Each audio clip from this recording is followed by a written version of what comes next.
Hello everyone, Dr. Stillman here, and today we are going to talk about what I consider to be some absurd health advice that people are handing out via the internet, vilifying one of my favorite food groups, nuts and seeds.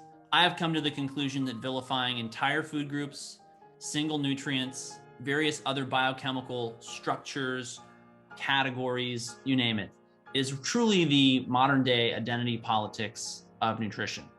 It is so simplistic and it leaves out so much detail that can make or break a case and your success as a patient, my success as a clinician. Okay. Because remember, I actually see patients. So some of the things I see on the internet being hawked as advice just blows my mind that anyone has the gall to say it. Because when you really start to take care of patients in large numbers, doing very intensive dietary histories, you develop a profound respect for just how nuanced and detailed you have to be in order to really understand and draw firm conclusions about what we should eat.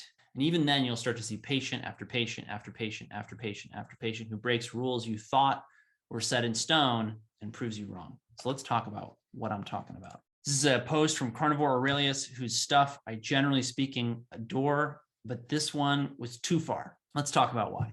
So Carnivore Aurelius says the only raw nuts you should be eating are bison testicles. I strenuously disagree. I think nuts are an incredible food source. We may debate about whether or not they should be raw, sprouted, cooked. If they're cooked, should they be roasted? Should they be steamed? Should they be stewed? Should they be soaked and then cooked? I tailor all that to patients. You can apply for consultation at stillmanmd.com. I get asked all the time if raw nuts like almonds are a health food. The answer is no, they are not. And there is no reason to be eating them along with grains, beans, nuts, and seeds are loaded with endogenous pesticides for protection like lectins, blah, blah, blah. Nuts are high in omega-6s. They irritate the gut. They're loaded with digestive enzyme inhibitors, trigger inflammation and allergies. All of this is kind of true. Are they high in omega-6s? Yes, we're going to talk about why the omega-6 fallacy is a fallacy. They irritate the gut. Well, whose gut? And which part of the gut? And which nuts and seeds? Are we talking about conventionally grown almonds sprayed, loaded with some kind of pesticide? I don't even know what. Grown with synthetic fertilizers, stored for long periods of time in humid conditions, leading to something like mold growth? I mean, or are we talking about organic, fresh, perfectly raised, perfectly harvested, perfectly processed walnuts? This is an important distinction. And all these details just get lost in these things like irritate the gut. Loaded with digestive enzyme inhibitors that block nutrient absorption. You can break these things down. They do not inhibit your absorption to the point of totally derailing digestion. If they did, people who ate nuts and seeds would be dying, and they're not. We're going to cover that data in a minute. Trigger allergies and inflammation. Okay. Allergies to what? Inflammation of what variety? What are we talking about here? All of this is totally unquantified, totally unqualified, just random hashtag words, slogans, things to make you buy the stuff that people are selling and fearmonger you into not eating things that I know are good for you, based not on one or two studies, but extensive clinical experience and really surveying the literature. In this study, he points out, he's got this highlight. This included 2 to 3 tablespoons of tomato paste per day. And just to give you guys the background, this is a study where a patient who ate certain variety of foods that are high in oxalates, many of which are nuts, had acute damage to his kidneys from oxalates. I could find you a paper on this with almost anything. I mean, almost anything. Every food can be consumed to excess. I've seen the most amazing things eaten by patients.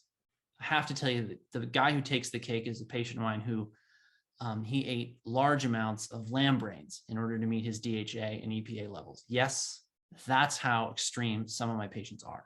This guy ate a very high oxalate diet. What happened? They found out he had kidney damage, tubular oxalosis, acute kidney injury, mild glomerular changes consistent with diabetic and hypertensive nephropathy. This is important, and you'd really only know this if you'd taken care of patients with diabetic and hypertensive nephropathy. But there are many, many patients with these illnesses who may have borderline issues with oxalates, but they do not get kidney damage from oxalates. Likewise, when people develop these changes, or if they develop an oxalate nephropathy, they are far advanced in their metabolic dysfunction.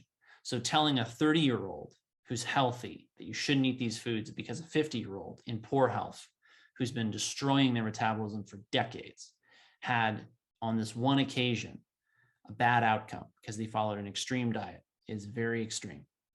It is not fair to apply this so cavalierly or carelessly to so many different people. Nuts and seeds are an amazing food. I cannot tell you how nutritious and life-saving they can be. The bottom line with this, you could justify anything you want to do with the literature. And this is why I really don't like getting I don't get health information. I don't go to people like Carnivore Aurelius for actual medical information. It's cute slogans. It's great memes. Sometimes it's good products. Things like beef liver could be good for you, but they could also ruin you. And I've seen that over and over again. Let's talk a little bit more about what he's talking about. Oxalate nephropathy. This is an actual case report of somebody who developed oxalate nephropathy due to juicing. Okay. You really have to pay attention to the details of these things. It may seem boring to listen to me rant about this stuff. You may not particularly want to get into the details, but as I like to say, the devil really is in the details. If you don't have the patience for the details, if you don't have the patience to check somebody's math and really go through the process of understanding exactly what the paper said and how it was put together and who the patient was and whether or not it applies to you, then good luck. But I think you're going to fall for a lot of really bad marketing narratives. You're going to buy a lot of really grossly marked up product. And you're going to wind up working with practitioners who really don't have a broad scope and depth of knowledge in the literature, let alone in clinical practice. If this video has been helpful to you, make sure that you check out my link tree below to find out how you can keep in touch with me best. And if you would like to become a patient at my practice, please apply to work with me at stillmanmd.com. Thank you again for watching. Have a great day.